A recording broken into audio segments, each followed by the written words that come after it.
I am a living witness that everything works together for your good. Every moment in my life has worked together for my good. And as I sit here now, I completely and utterly understand that. People look at the now and they don't look at what I went through. And if you miss the through and look at the now, you tend to sometimes find yourself in envy of it or jealous of it. But if you look at the struggle and the walk, and it was very, very difficult. I'm born into this chaos and this hell between the two of them because they were just both very, very wounded people. And they were trying to raise a wounded child. My father had been abused since he was a kid, so he would beat my mother, he would beat me. He was just a man who was very, very violent and dark. But for a boy child, a man child, to watch his mother being beaten and belittled, it was really, really hard. So I went under the house, put some wood up in between some of the pillars, and built this little safe place for me. And I painted it blue, and I would sit in this room, and I would let my imagination take me to other places. I would just be somewhere running through grass and trees while I'm listening to all of the pain and all of the heartache up above me in the floorboards. So it was a very difficult time. Coming through that and then growing up in New Orleans and having friends, this during the 80s when there was an AIDS epidemic, and we would go to church, and every Sunday someone would die. I would go to school and someone would be murdered. Every day we could go to school and one of his classmates was murdered. I didn't think I was going to live to see 30 because everybody that I had known was either in jail or they had died. Wow. So I'm going through all of this, but in the midst of it, I have a mother who taught me about Jesus, taught me about faith, who taught me about God, who wouldn't let me give up on it. So I found myself with this balance of knowing God and understanding God and living in truth and living the life that God wants you to. It's also about living in balance, not being too far either way, but just walking the path of faith that God wants and has for you. I started doing this play after watching the Oprah Winfrey show. She said it was cathartic to write things down. Now, I didn't know what cathartic meant, so I had to go find a dictionary. And I started writing things down in this journal, and I was using different characters' names because if someone found it, I didn't want them to know that I had been through the things that I was talking about. I was talking about adult survivors of child abuse at the time. So in 1993 or so, I moved to Atlanta. I decided to put the play up, worked, saved money, my tax returns from H&R Block, did everything I could to put this show up. And I spent all my money. There was a 200-seat theater. I thought we would do all of these different shows over the weekend and 1,200 people would show up, and only 30 did. So I lost everything I had, my car payment, everything was tied up in it. From about 93, 94, 95, 96, 97, we did this play once a year, everywhere, in these little small towns outside of Atlanta, and they never worked. They never worked. I lost everything, homeless, sleeping in my car, following God. So 7 years of that, of struggling, homeless, and I would get a job in between. I'd go to work and I'd work, and then I get a call from a promoter saying, we got an opportunity to do a show over here in South Carolina. You want to do it?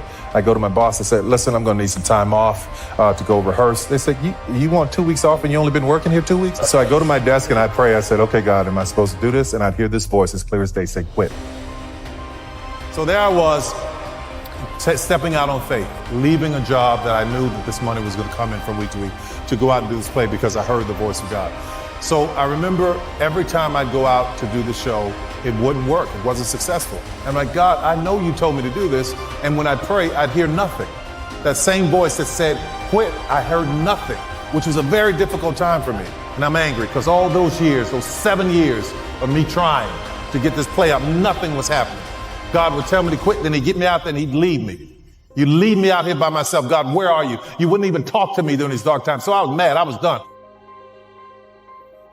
So I was about to perform in a place called the Tabernacle. I go out, do the show, and I'm driving there, and there's a hurricane headed toward Spartanburg. Hurricane. I go and I do the show, and I'm complaining all the way. I'm there putting on my makeup, getting ready to play the old man Joe, and I've got attitude. I'm just mad. I'm upset. I'm like, I don't want to do this. And I hear that voice, that one that told me to quit, say, shut up. And he said, get up and look out the window. I got up and looked out of this little dusty window, and there was a line around the corner trying to get in the building. And the place sold out over and over and over again. And I said, God, where were you in all those times? He said, I was proving you to see that you would honor this, that you would do the right thing with it.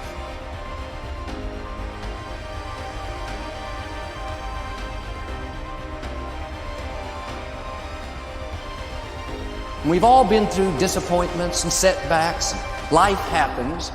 But instead of remembering the hurt, the pain, what didn't work out, the key to reaching your destiny is you have to remember your dream.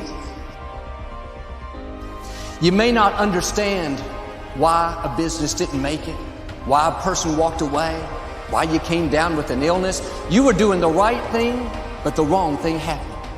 It's all a part of the process. What are you remembering? The hurt, the pain, what didn't work out? Turn it around and remember your dream. What has God put in your heart? What did you used to be excited about? Now you think it's been too long, it's too big, it's not possible. You don't think you could write the book, finish school, see a marriage restored, start the business, get your passion back. You have not missed your opportunity. You have not had too many bad breaks. You're not lacking. You didn't get shortchanged. When God breathed life into you, He put in you everything you need to fulfill your destiny. People can't stop you.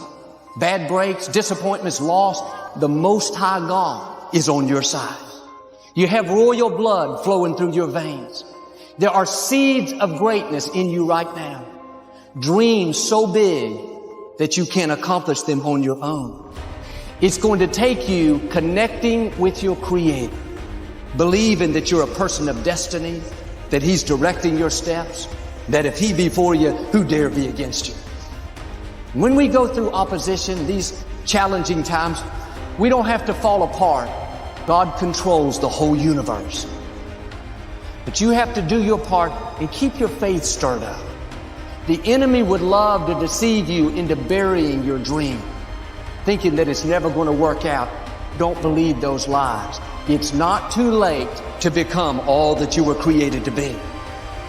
And every time you remember your dream, every time you say, Lord, thank you for bringing it to pass, you're removing some dirt. You're digging it back out. As long as you remember the hurt, you're going to get stuck. Somebody perfect for me, better than I ever imagined. Instead of, I'll never be in management. I'll never get the promotion. This company, they don't even like me. You're putting more dirt on your dream. You're burying it deeper. You can bring it back to life. It starts in our thinking, in what you're believing, in what you're saying. Have you allowed any dreams to get buried in you? At one time, you believed you could do something great. You believed you could lead the company in sales.